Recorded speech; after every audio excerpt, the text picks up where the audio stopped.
On Saturday, June 8th, Zak Blair became the 14th player in program history and 4th in the last 5 years to be taken in the Major League Baseball draft when he was selected by the Chicago Cubs in the 20th round. On Monday, he officially became a member of the Cubs organization when he signed his contract. Here's Blair on his opportunity.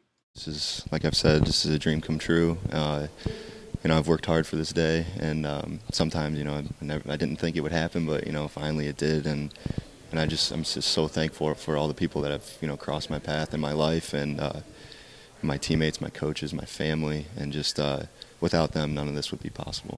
I was excited for Thursday, first 2 rounds, and knew a bunch of guys that went, and I knew I didn't have a shot for the first day, but the second day, I knew I was getting looks from like rounds 5 to 10, and that was probably the most stressful day, was Friday, because it would have been nice to go high, but at the same time, just hearing pick after pick and realizing, what teams were interested, and like my heart would sink every time, certain teams would come up, but I'm a firm believer in everything happens for a reason, and on Saturday we had some family over, and we had my computer plugged into the speakers on the back porch, and I was talking with Tony, my agent, and he said, look for the Cubs, they're really interested.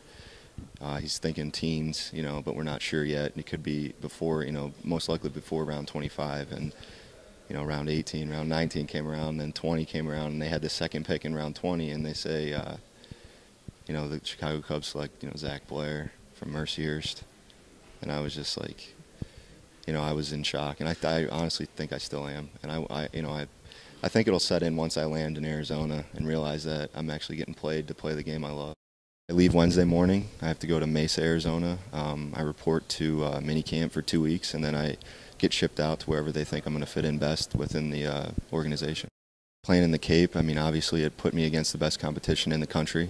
The best players play there, and it's evident by the draft. Like I said, I think over like 80 guys went from the Cape. And being a Division II guy and doing what I did at the Cape and being successful and working hard and showing that I really love the game and played it the right way, I think it really helped me out a lot. The contract in the Cape, coach was, calling every week, and I was fortunate enough to get that temporary contract and ran with it. And I'm hoping to run with this opportunity, play for the Cubs, and I think I definitely got my name out there to a lot more teams than if I didn't have went. And it just goes to show you, especially in baseball, if you get an opportunity, you better seize the opportunity and do the best with it that you can. Oh yeah, Dave's an awesome guy.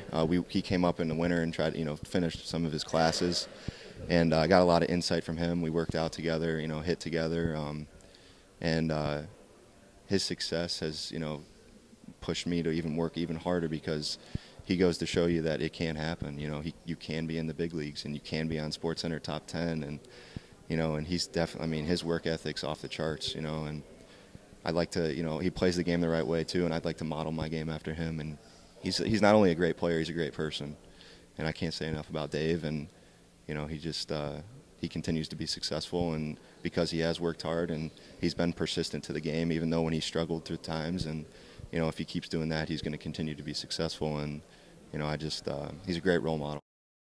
Not only do we produce good players, but we produce good people and men on the team, and coach does a great job with that. Not only does he want to win, but he's there shaping our lives for the rest, how we're going to be for the rest of our lives. And I think over 3 years I won 111 games, and won a conference tournament, and 2 regional appearances, and won the West 3 times.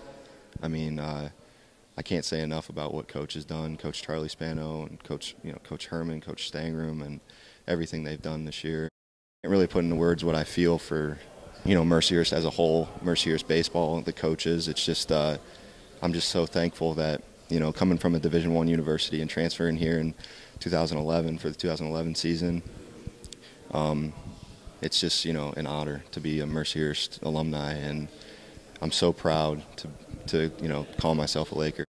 Very lucky as a coach, to have been able to get such great student athletes, and Zak's at the top of the list of the greats I've ever coached or played with or anything. He's just the guy you want on your team at any level. I think Cape Cod was the biggest step for him getting drafted. We took a big chance. We waited on, and we passed on all the other summer leagues just for him to get a temporary contract.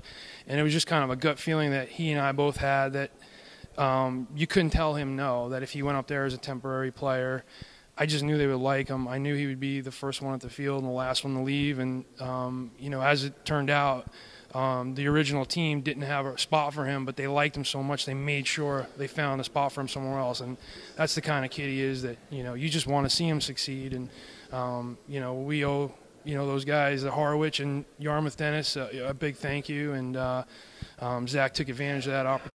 Also very lucky to have him transfer here from Winthrop. I remember where I was when he told me no the second time, that he was going to, sit out a year and go to Division I. And I remember just kind of laying it on the line and telling him what Mercyhurst had to offer. And thankfully, he changed his mind, and he's a Laker, and he'll always be a Laker. And, we're just so grateful for the opportunity I've had to coach him.